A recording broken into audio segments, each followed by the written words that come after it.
Welcome back. So now that we know about HTTP, let's try and go and create our own controller now instead of using this weather forecast controller. I'll just get rid of it. Let's just delete it because again, this is just something that it puts into the system to give you an overview about how you can use a controller out of the box. I'll also get rid of this weather forecast, which is just a simple model for using for that weather forecasting. In here, I'm going to add a new controller. So I'll right click controllers, I'll say add, and I'll say new scaffolded item. And here I'll pick the one called API controller empty. We'll talk about the other ones later, but let's just keep this simple for now. So I'll just make an empty API controller right here. I want to give it a name, and in my case, it's going to be a videos controller. I pluralize it because I know there's going to be multiple videos inside my setup right here. I'll add this controller now and just press enter. And there we go, it generates a controller for me. It takes a little bit of time because it might need to grab some packages for you before it can actually generate this code for you out of the box here in Rider. If you didn't notice already, I'm using Rider, JetBrains Rider. Go and get it if you want. If you're a student, you can get a free license.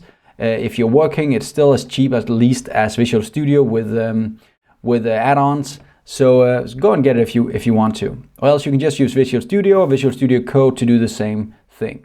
So now that we have a controller right here, you'll notice it's not called the weather forecast controller anymore. It's actually called the videos controller. So let's have a look at what we actually get right here. We have a route up here, and that's actually the route into our controller.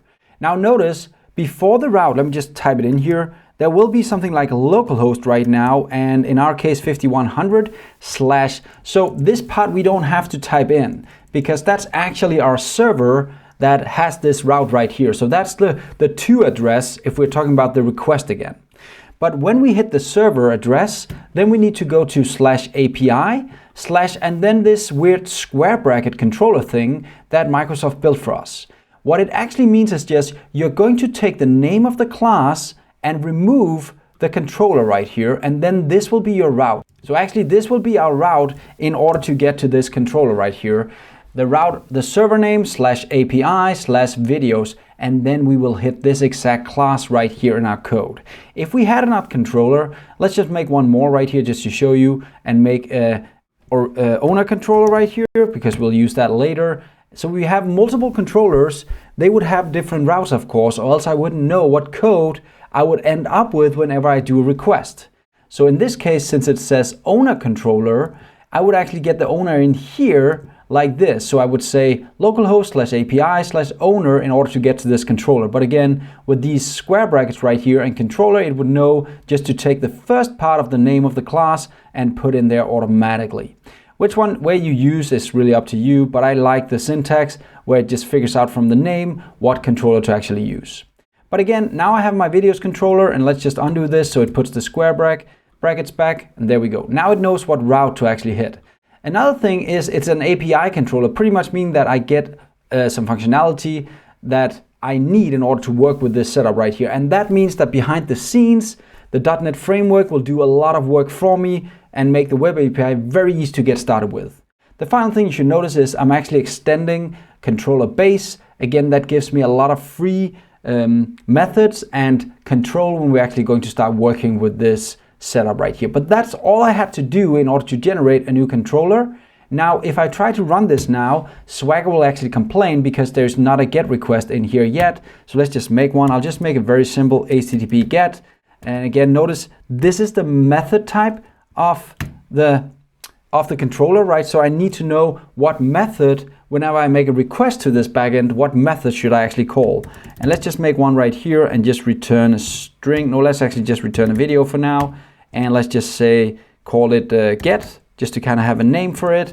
And I'll just put in curly brackets right here and return null for now, just to kind of show you this. We'll dive more into this soon, but this is a minimum requirement in order to make Swagger show something for our new video controller right here. Let's restart the application. What I've done now is I've removed the forecast controller and I've added a new videos controller.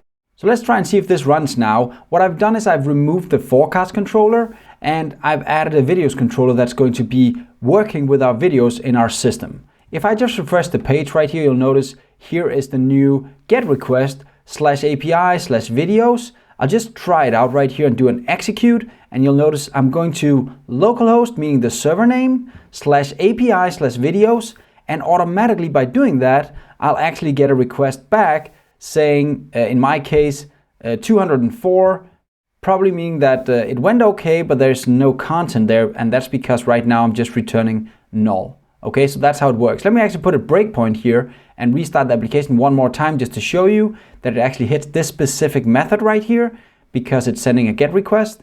And I'll just do the execute again. Notice it's a GET request /API/videos, execute, and kaboom, I hit this exact method right here in this exact controller because the controller says API/videos, and it's an HTTP GET request I'm doing, so I hit this method right here. So as we move forward, we'll get the rest of these methods in here, like the post method, the put method, the delete method, and even another get method. So you'll see this will start growing. But that's how you make a new controller. Very, very simple, and then you're up and running with an empty controller right here. Next lesson, let's try and put something more valuable into the controller, but let's just end it for now.